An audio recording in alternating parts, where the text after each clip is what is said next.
¿Qué tal, amada iglesia? ¿Cómo están? Espero que estén muy bien. Yo me encuentro de lo mejor, aquí saludándoles desde casa y muy contento de poder transmitir una vez más un estudio más, una predicación más, una enseñanza más, que el día de hoy va a ser una predicación temática. Así que espero que les guste mucho. Estoy muy emocionado de compartirles.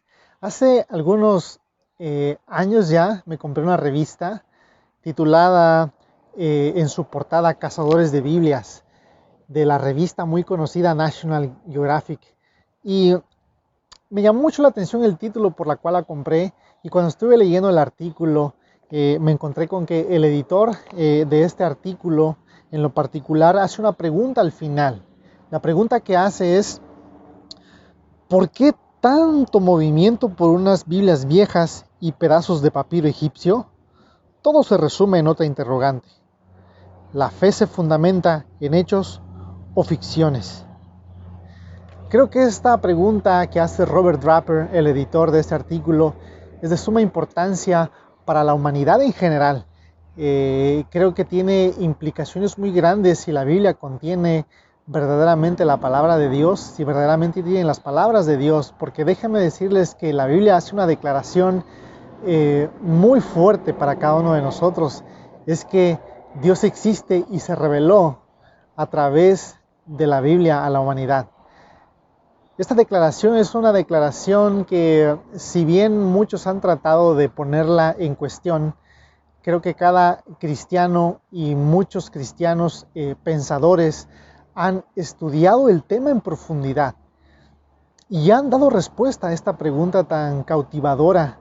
Es una pregunta que ha surgido por años y se ha debatido por siglos para verdaderamente llegar a la conclusión de que si es verdad o no. La Biblia ha sido traducida a 670 idiomas. Solamente el Nuevo Testamento también ha sido traducido a más de 1500 idiomas.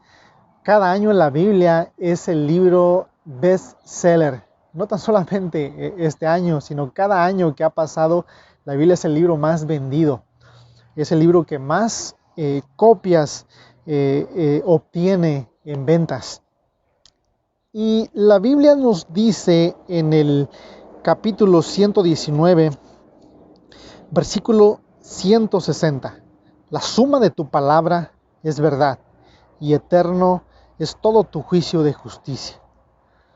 La suma de tu palabra es verdad. Ahora, esta declaración, como bien lo mencioné anteriormente, es una declaración con muchas implicaciones. Es una pregunta o es una declaración en la cual creo que cada cristiano necesita meditar, y no solamente el cristiano. Creo que también la humanidad en general necesita pensar en las implicaciones de esta declaración, porque si verdaderamente es real, ¿cuál sería la responsabilidad de las personas, de la humanidad en general? Así que el día de hoy voy a tratar de sumergirme y junto con ustedes tratar de responder a tres preguntas principales. Estas tres preguntas son: ¿cómo sabemos que la Biblia que tenemos ahora no ha sido modificada? En segundo lugar, vamos a hablar acerca de si la Biblia tiene contradicciones.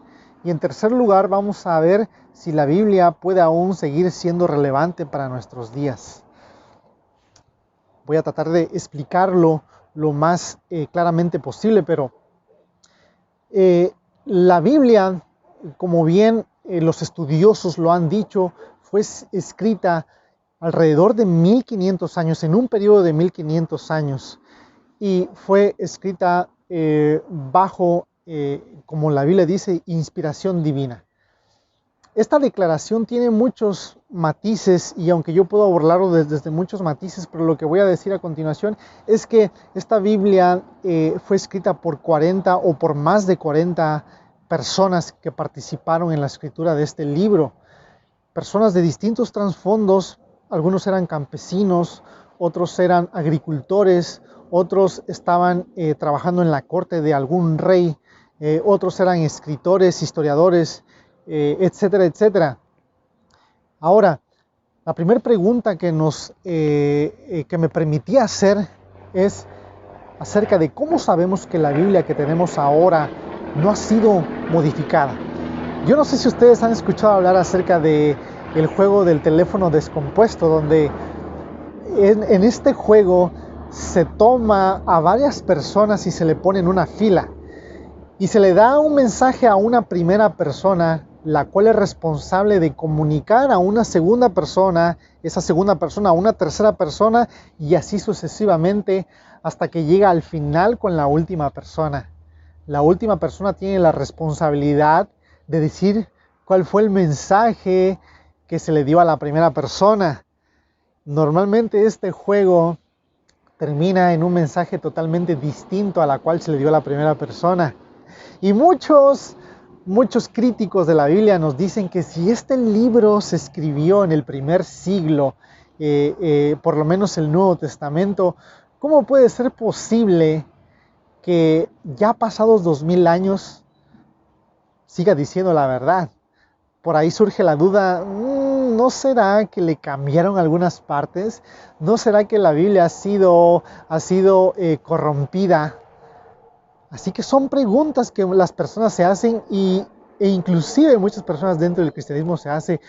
¿Cómo tenemos la confianza de que el libro que tenemos ahora no ha sido cambiado y que son las palabras del mismo Jesús las que tenemos en este libro?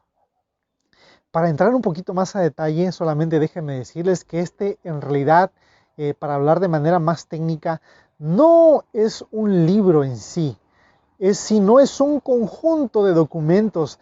Aquí hay cartas, hay libros historiográficos, libros que contienen literatura como la poesía, contienen cantos, etcétera, etcétera. En total hay 66, por lo menos en la Biblia, que las iglesias protestantes tienen, de las cuales la que tengo aquí es una versión de 66 libros.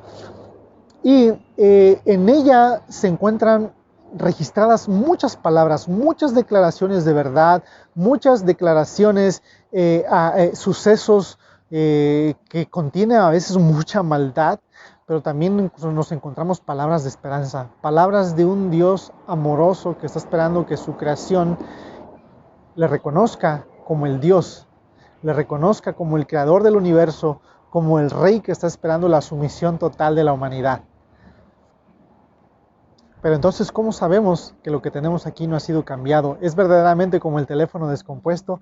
Y lo que podemos decir acerca de esto es de que este libro no fue escrito y se transmitió como el juego del teléfono descompuesto. Lo que podemos decir aquí es que los estudiosos, los historiadores, utilizan muchas pruebas para verificar la autenticidad de un documento antiguo. En el uso, o más bien en la necesidad que se tiene de estudiar los materiales antiguos, hay una ciencia que se llama crítica textual. La crítica textual es una ciencia que se encarga del estudio de los documentos antiguos y ver qué tan fieles fueron preservados hasta el día de hoy. Y cuando aplicamos los criterios de la crítica textual a la Biblia, nos encontramos con una sorpresa demasiado intrigadora. Lo que nos damos cuenta al hacerle la prueba de la crítica textual es que la confiabilidad del Nuevo Testamento es demasiada. Por ejemplo, si la comparamos con otros documentos antiguos, por ejemplo, en los documentos de Homero, de la Ilíada y la Odisea, si lo comparamos con documentos de Demóstenes, de Heródoto, de Platón, de Tácito, de Plinio y de otras personas que escribieron en el pasado, nos vamos a dar cuenta de que en el criterio que se tiene acerca de la brecha de tiempo, nos da mucha confianza. ¿Qué es lo del criterio de la brecha del tiempo? Déjenme decirles que uno de los criterios que se utilizan en la crítica textual es datar cuándo sucedió un evento en particular. Y después que tú tienes cuándo sucedió este evento en particular, el siguiente paso es decir cuál es la evidencia que se tiene de ese evento en particular. Entonces tú tienes aquí el evento y tienes la evidencia del evento. Lo importante es medir el tiempo entre el evento y la evidencia que se tiene. No importando, o lo que no importa más bien es lo que se tiene o la evidencia hasta el día de hoy. Para hacer un poco más claro esta explicación, les voy a decir que en el caso de la Biblia, en el caso del Nuevo Testamento, uno de los papiros más antiguos que tenemos data aproximadamente del año 125, 140, depende de las dataciones de los eruditos. Pero si hablamos de alrededor de que si el papiro más antiguo que se tiene de la Biblia, el papiro P52, que se tiene en una biblioteca llamada John Ryland en Manchester. Este papiro, si se data del año 125, vamos a decir que el evento en el que ocurrió la escritura del libro o de la carta de Juan fue en el año 100 aproximadamente. Y si decimos que ese fue el evento y ahora tenemos lo que es la evidencia o la copia, el manuscrito, el papiro P52 del año 125, vamos a decir que la brecha entre el evento y la brecha entre la evidencia es de solamente 25 años. Solamente estamos hablando de 25 años de la brecha. Ahora, en segundo lugar, si aplicamos este mismo criterio de la crítica textual a otros documentos, vamos a ver que en segundo lugar, entre el evento y la evidencia que se tiene acerca de Demóstenes o de Homero, para ser más estrictos, la Ilíada y la Odisea, el tiempo entre el evento y la evidencia es de 500 años. Demasiado tiempo, pero nadie duda acerca de la autenticidad de los escritos de Homero. Lo mismo que para Demóstenes, el tiempo para Demóstenes entre la evidencia, o más bien el tiempo entre el evento y la evidencia es de 1400 años. Si queremos hablar acerca de Heródoto, también tenemos un tiempo entre esa brecha desde el evento y la evidencia de 1400 años, lo mismo que Platón, aunque Platón es un poco menos, pero estamos hablando de 1200 años. Tácito, los escritos de Tácito, donde mucha historia de los judíos se puede fundamentar en los escritos de Tácito, vemos que hay una brecha de 1000 años entre el evento y la evidencia. Así que si comparamos los mejores documentos antiguos que tenemos con lo que es la Biblia, nos vamos a dar cuenta de que el papiro P52, que es uno de los papiros más antiguos con los que contamos al día de hoy, solamente hay una brecha de 25 años, lo cual eso ya nos da mucha confianza para creer en lo que tenemos aquí es confiable y que nos ha llegado de manera confiable. Otro de los criterios que se aplican a la hora de saber si un documento se ha transmitido de manera confiable es el número de copias o de manuscritos que se tiene de un documento antiguo. Para ponerles el mismo ejemplo, pero ahora con número de copias, tenemos que decir que para el Nuevo Testamento solamente en el idioma griego existen alrededor de 5.686 manuscritos. Más de 5.000 manuscritos se tienen acerca del Nuevo Testamento. Si lo comparamos ahora con los mismos documentos, vamos a hablar del documento de Homero, de la Ilíada y la Odisea, ¿cuántos manuscritos se tienen? Vamos a hablar de que Homero solamente hay 643 copias o manuscritos. Para Demóstenes 200, para Heródoto hay 8, para Platón 7, para Tácito 20 y para Plinio hay 7. Si todos estos números los comparamos, inclusive los sumamos, si sumamos las copias de Homero, de Demóstenes, de Heródoto, de Platón, de Tácito y de Plinio, todas juntas todavía no alcanzarían al número que la Biblia tiene en número de manuscritos. Es un número sorprendente. ¿Y para qué nos sirve esa cantidad de copias, esa cantidad de manuscritos? ¿Para qué sirven en la crítica textual? Bueno, la finalidad de tener un número de copias en esos números es que mientras más copias tengamos, es más fácil recuperar la originalidad de un texto. Por ejemplo, ni la Biblia, ni Homero, ni Demóstenes, ni Heródoto, ningún documento de la antigüedad se tienen documentos originales, más que, si no estoy mal, solamente hay un documento de la historia que al parecer hay un documento original, pero ahorita no lo recuerdo. Sin embargo, la mayoría o todos o la mayoría de los documentos de la antigüedad no tienen o no cuentan con sus escritos originales, o sea, de la pluma y mano de Homero, o de la pluma y mano de Pablo, o de la pluma y mano de Platón. No tenemos los originales, y para eso necesitamos de las copias. Y con la ayuda de las copias, cuando se tiene un mayor número de manuscritos, es más fácil detectar los errores y así poder tener el texto fiable, un texto confiable. Por lo cual, cuando nos viene a refutar o a preguntar un agnóstico o un escéptico acerca de nuestra fe, acerca de la confianza que tenemos en la Biblia, podemos estar muy seguros de que tenemos una confianza muy grande, porque si el escéptico quiere aplicar el mismo criterio a Heródoto, a Platón, tendría que aplicárselo también a los escritos de la Biblia. Por eso, cuando yo platicaba con una persona hace algún tiempo, yo le decía: ¿tú crees que Aristóteles existió? ¿Tú crees que Sócrates existió? Y no existe ningún profesor de filosofía renombrado o un profesor de filosofía que sea confiable, que niegue acerca de la existencia de Sócrates o de Aristóteles. No hay ningún profesor de filosofía confiable que niegue la existencia de estos grandes personajes, y son los mismos criterios que le estamos aplicando a la Biblia. Por lo cual, la primera pregunta queda respondida en que si la Biblia nos ha llegado desde el pasado hasta el día de hoy de manera confiable, podemos decir con un categórico sí, de que la Biblia tenemos la confianza que nos ha llegado sin cambios desde que se escribió hasta el día de hoy.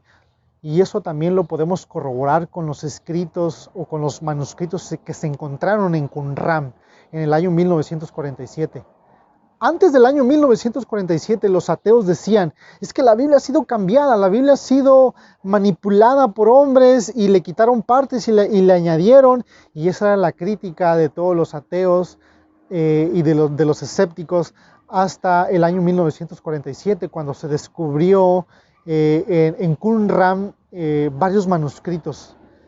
Se encontraron varios manuscritos, lo cual vino a dar una confianza mayor a lo que la fe cristiana sostiene, es decir, que la Biblia no ha sido cambiada con el pasar del tiempo.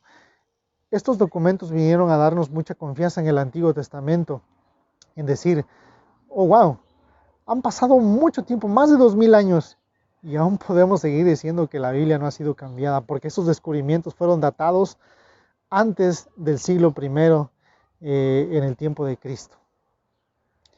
Así que la segunda pregunta es: ¿la Biblia tiene contradicciones? Una de las cosas, cuando platicamos con amigos escépticos, no podemos pasar ni 5 minutos platicando con ellos acerca de la Biblia cuando tus amigos te van a decir: es que la Biblia tiene errores y no podemos confiar en ella. ¿Será eso verdad? ¿Qué pasará si regresamos la pregunta? Que normalmente yo hago cuando yo platico con una persona que me dice: yo creo que la Biblia tiene errores y contradicciones. Una de las primeras preguntas que yo lanzo es simplemente decir: oye, ¿y tú qué error de la Biblia o qué contradicción de la Biblia has estudiado que te parezca persuasivo, para de esa manera yo tratar de ver de qué manera contesto, ¿no? Y de una manera muy cordial les hago la pregunta, y para mi sorpresa, la mayoría de las personas a las cuales he hecho esta pregunta, y si no todas de las que yo me he encontrado, me han dicho: Bueno, es que la verdad es que no sé, ahorita no me acuerdo, ¿no? Pero hay muchos errores. Normalmente la gente nominal que te encuentras en la calle, el aséptico promedio, no digo que todos, porque hay algunos que sí estudian verdaderamente, pero la mayoría de los que niegan que la Biblia es una Biblia que sea coherentemente y contenga la verdad, la mayoría de estas personas no saben cuáles son esos errores específicamente hablando, no pueden nombrar uno. Es una idea generalizada que tienen de la Biblia, pero por ellos mismos no se han puesto a estudiar si verdaderamente la Biblia tiene errores.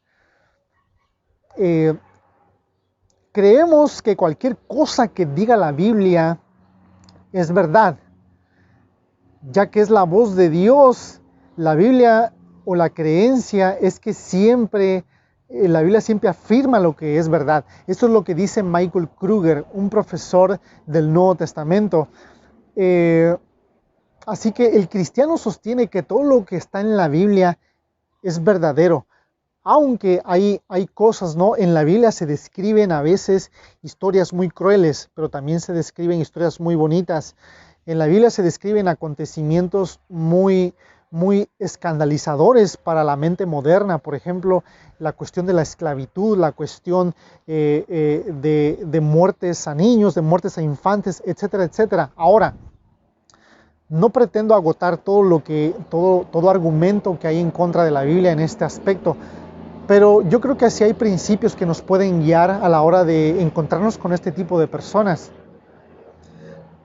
Cuando hablamos de contradicciones en la Biblia o cuando hablamos de cosas que puede tener la Biblia en el pensamiento de los ateos, siempre debemos de considerar cuáles son las contradicciones a las cuales ellos se refieren.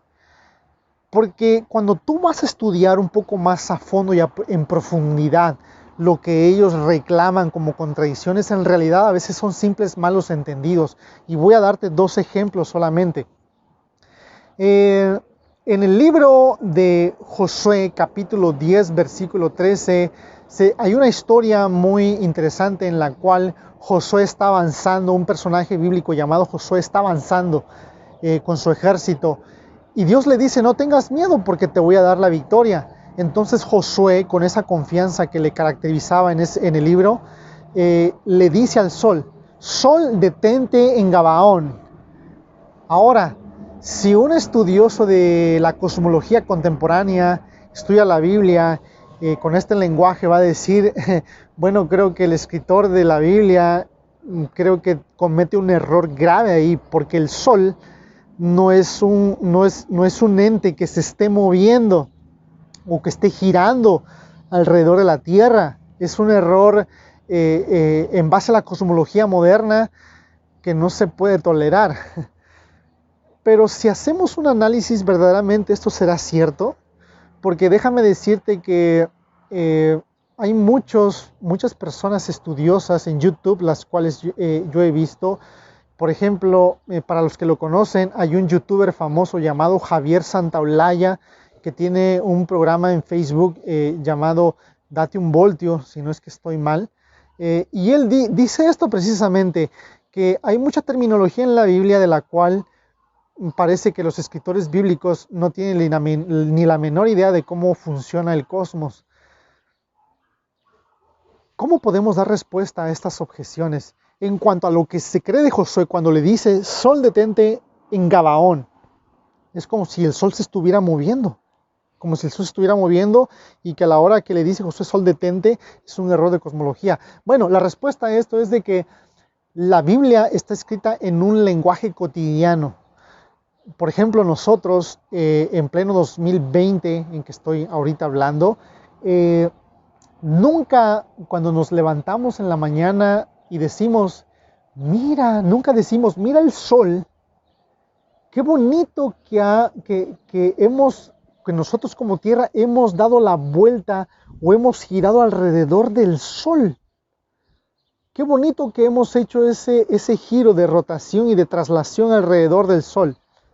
Nunca decimos o nunca utilizamos un lenguaje científico a la hora de despertarnos la mañana, abrimos la ventana, nunca utilizamos un lenguaje científico. ¿Qué es lo que decimos? Mira qué bonito que el sol ha salido hoy. Y más cuando son días de lluvia, ¿no? Y cuando se extraña decimos, mira, qué bonito que ha salido el sol. Y es el mismo lenguaje que utiliza la Biblia. La Biblia utiliza un lenguaje cotidiano y no utiliza un lenguaje científico. Y más para el tiempo de que la ciencia, en el tiempo que se escribió el libro de Josué, todavía no se conocía como se conoce hasta el día de hoy, ¿no? Así que la respuesta para esto es que la Biblia está escrita en un lenguaje cotidiano. Otro ejemplo de una posible contradicción de la cual los ateos o escépticos hablan es de que a veces los evangelios o en otros libros hay contradicciones explícitas. Por ejemplo, hay personas que dicen, oye, pero cuando Jesús murió, hay un libro, para ser específico, el libro de Marcos en el capítulo 15, versículo 25, dice que Jesús murió a la hora tercera. Pero si tú vas al libro de Juan, en el capítulo 19, versículo 14, dice que murió a la hora sexta. Ahí hay una contradicción explícita. Pero ahora, verdaderamente esto es cierto. Porque cuando entramos a estudiar un poquito más y a profundizar un poquito más, simplemente es un malentendido. Porque Marcos utilizó o más bien Marcos, que tenía a una audiencia judía, normalmente se utilizaba un horario judío. Pero en el caso de Juan, que su audiencia al parecer era distinta a la judía, él hablaba o utilizaba el horario romano. Entonces, al hablar de que Marcos dice que Jesús murió a la hora tercera y Juan dice que Jesús muere a la hora sexta, no es que haya una contradicción explícita, sino que ambos están utilizando diferentes horarios. Uno está utilizando un horario judío y el otro está utilizando un horario romano.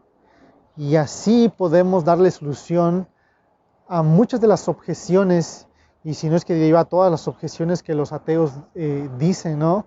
Que las supuestas contradicciones. Creo que solamente son malos entendidos, que cuando se estudian en mayor profundidad y a mayor detalle, encontramos que verdaderamente no son contradicciones, son diferencias que son reconciliables. Y la última pregunta que nos planteamos al día de hoy es, ¿la Biblia tiene contradicciones? ¿La Biblia sigue siendo aún relevante para nuestros días?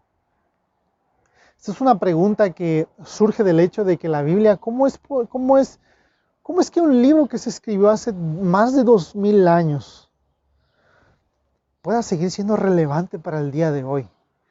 Y yo creo que es aquí donde estamos pasando por un tiempo difícil en el mundo entero.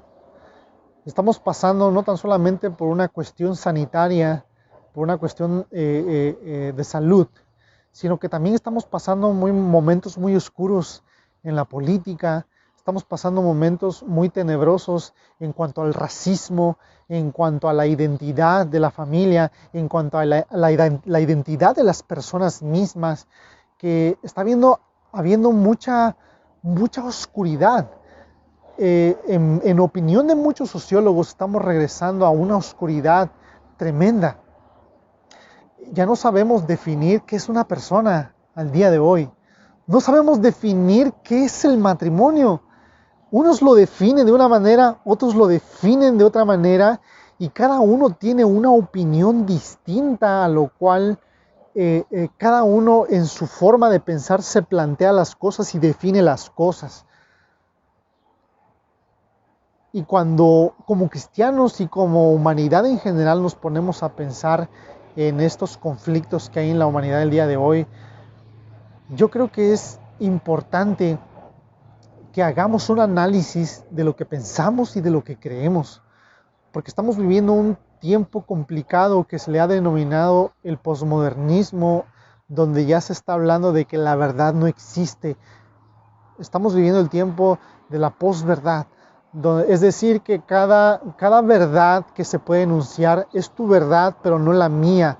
Se habla de que tú tienes tu propia verdad, yo tengo mi propia verdad, pero cuando tú lo analizas de manera consistente, cuando tú eso aplicas la ley de la no contradicción, cuando tú eres una persona pensante que quiere verdaderamente llegar al fondo de la verdad, como Aristóteles lo dijo en su libro de la metafísica en las primeras páginas, no nos da igual que nos digan que lo que vemos en el cielo no es verdaderamente de color azul, sino que es rojo. No nos da igual que nos vengan a decir que el sol no es azul. ¿Por qué? Porque lo estamos viendo, porque lo estamos percibiendo. Queremos llegar al asunto final de las cosas. Queremos saber cuál es la verdad de las cosas. No es lo mismo que nos digan, ¿verdad? Nos den una botella de veneno con la etiqueta y llega una persona y que nos diga, ¿sabes qué? Esta es una botella de Coca-Cola. Pero ¿cómo va a ser una botella de Coca-Cola si lo que dice aquí es veneno? No te la vas a tomar, te apuesto a que no te la tomarías. ¿Por qué? Porque nosotros queremos saber el fondo de las cosas, la realidad de las cosas. Y este libro, la Biblia tiene la presunción y hace una declaración de que la suma de la palabra, la suma de las declaraciones que en ellas están contenidas, es verdad. Y si esto verdaderamente es verdad, las implicaciones que hay para la humanidad, para ti y para mí, son grandes.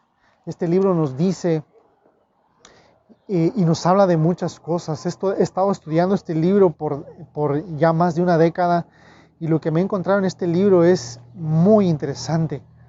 Muy interesante. Al día de hoy estamos viviendo mucho racismo. En los Estados Unidos, en México, se viven diferentes tipos de racismo. Y fíjate que este libro tiene respuestas para el racismo. Este libro tiene respuestas para la esclavitud. Para el día de hoy, para la mente moderna, la esclavitud, ese sistema que hace años se practicaba en los Estados Unidos, pero también que se llegó a practicar en el siglo I, es un sistema, o era un sistema muy degradante, que degradaba la dignidad del ser humano. Y aún en muchos países todavía hay algunas formas de esclavitud, de lo cual el cristianismo se opone fuertemente. ¿Pero por qué se opone el cristianismo fuertemente a este tipo de sistemas que denigran la dignidad del ser humano? Se opone porque la presuposición es que Dios se reveló hace años y utilizó a más de 40 hombres para dejar por escrito sus palabras, su voluntad, sus designios de lo que Él quiere que cada ser humano haga en esta tierra. Por lo cual, la invitación el día de hoy es que tú te detengas y veas si este libro verdaderamente tiene la solución para los problemas de la humanidad. Porque déjame decirte que el mayor problema de la humanidad en base a este libro es algo que se llama pecado. El pecado es aquello de lo cual nos separa de Dios. La Biblia nos cuenta que Dios creó al hombre, lo creó como una persona, lo creó como un varón y como una mujer. Y a la hora que lo crea, le da sus palabras, de modo que el ser humano tiene la responsabilidad de llevar a cabo, pero el ser humano falló. En toda la historia de la humanidad, el ser humano ha fallado. Hasta el año 2020, la humanidad ha fallado. Pero en el año 2000, o más bien hace 2000 años, en el siglo I de nuestra era, un hombre llamado Jesucristo vino al mundo, entró al mundo. Y esa es la declaración más maravillosa que hace el cristianismo. La declaración más maravillosa que hace el cristianismo es que Dios bajó al mundo como un ser humano. Y Él vino a entregarse por amor por ti y por mí. Él vino a entregarse para pagar por cada uno de nuestros pecados que hayamos cometido. Porque déjame decirte que para Jesús o para Dios hubiera sido fácil escribirnos desde el cielo, te amo, como nosotros le hacemos, ¿no? Cuando queremos expresarle nuestro amor a alguien le decimos, te amo. Pero la manera en que Dios lo hizo no fue escribirnos desde el cielo, te amo, sino que Él mismo tomó un cuerpo humano, bajó y ahora ha dejado un fundamento para que toda persona que se quiera acercar confíe en el sacrificio de Cristo.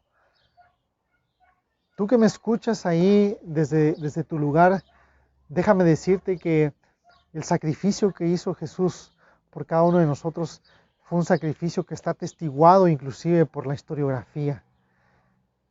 Hay demasiada evidencia que apunta a que verdaderamente Jesucristo vino a este mundo, que descendió como un ser humano y que pagó por cada uno de nuestros pecados. Porque déjame decirte que todo ser humano está bajo el juicio de Dios, bajo la condenación de Dios. Porque si te pones a analizar tu vida, si te pones a analizar todo lo que has hecho en tu vida, creo que no hay ninguna persona que pueda decir siempre he hecho lo correcto. No hay ninguna persona, y es lo que dice este libro, no hay justo ni a uno. Romanos capítulo 3 versículo 10. Todas se desviaron a uno. Sus bocas son como veneno que escupimos en medio de nuestra generación. Somos personas que hacemos mal continuamente. Claro que tenemos la capacidad de hacer el bien, pero en medio de todo no hay ninguna persona que pueda decir yo soy perfecto. Y déjame decirte que el estándar que Dios pone para que cada persona pueda entrar al cielo es la perfección, pero ninguno puede alcanzar esa perfección. El único o la única vía que el ser humano puede encontrar para hablar del camino para llegar al cielo es una persona llamada Jesucristo. Él dijo en el libro de Juan, capítulo 14, versículo 6, yo soy el camino, la verdad y la vida. Nadie va al Padre si no es a través de mí. El camino para llegar al Padre no es una religión. El camino para llegar al Padre no son tus opiniones, no es tu buena manera de vivir, no es tu justicia propia, no es que nunca hayas mentido, no es que tú te preocupes por darle al pobre. Son cosas buenas que podemos hacer como seres humanos, pero ninguna persona estará justificada por la justicia propia, valga la redundancia, que pueda llegar a ser.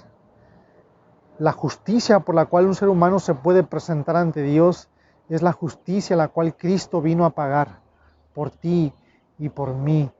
Ese sacrificio sustitutivo, o sea, en el cual Cristo se entrega en esa cruz como un hombre perfecto, sin pecado, y tú parado al lado de Él, es decir, un hombre pecador. Sucede un intercambio. Dios te acredita su justicia y nosotros le acreditamos nuestro pecado. Y es por eso que Jesús, cuando va a la cruz, carga con el pecado, carga con la ira de Dios, recibe el justo juicio de Dios. Y por ese acto de amor que hizo por ti y por mí, es ahora por el cual tú tienes la oportunidad el día de hoy de decir, Señor, quiero entregar mi vida a ti. Para ti que me estás escuchando el día de hoy y que me has escuchado hasta ahorita, déjame decirte que el mayor problema de la humanidad es que está separado de Dios. Y este libro, lo cual he tratado de argumentar que tiene la verdad, que dice la verdad, que en todo lo que afirma no se equivoca. Este libro dice que la única solución para ese problema que tú tienes es una persona llamada Jesucristo. Por lo cual, si tú me estás viendo y has llegado hasta aquí, déjame orar por ti. Déjame que termine con esta oración. Padre, en esta hora quiero darte las gracias por lo que has hecho el día de hoy a través de este mensaje, a través de estas palabras. Para todos los que me están escuchando desde casa, yo oro por cada uno de los que están ahí y te pido que transformes sus corazones, que los lleves hacia esa relación que se puede tener contigo, porque el cristianismo es relacional, es una relación contigo, con Dios mismo, porque como Dios nos has dejado tus palabras registradas en este libro, y es a través de este libro que podemos tener una relación personal contigo, es a través de tu Espíritu que has dejado para que cada uno de los que crean en tu nombre no se pierda, sino que tenga la vida eterna. Así que, Dios, yo te pido, porque tú transformes el corazón de las personas que estén ahora mismo reconociendo el pecado que hay en sus vidas.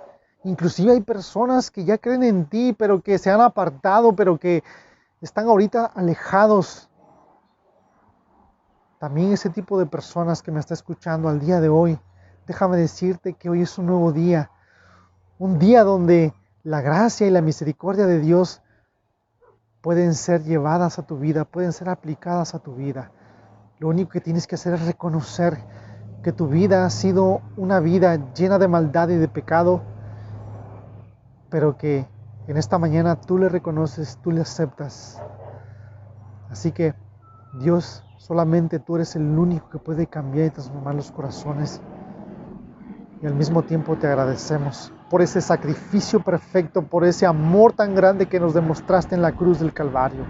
Y ahora queremos rendir nuestra vida a ti, porque este libro maravilloso nos da la confianza de lo que tenemos. Es un libro confiable, es un libro en el cual podemos confiar, es un libro el cual nos dice la verdad. Y es por eso que podemos rendir nuestra voluntad, nuestra vida completa a ti, porque eso es lo que tú pides, que rindamos nuestras vidas por completo,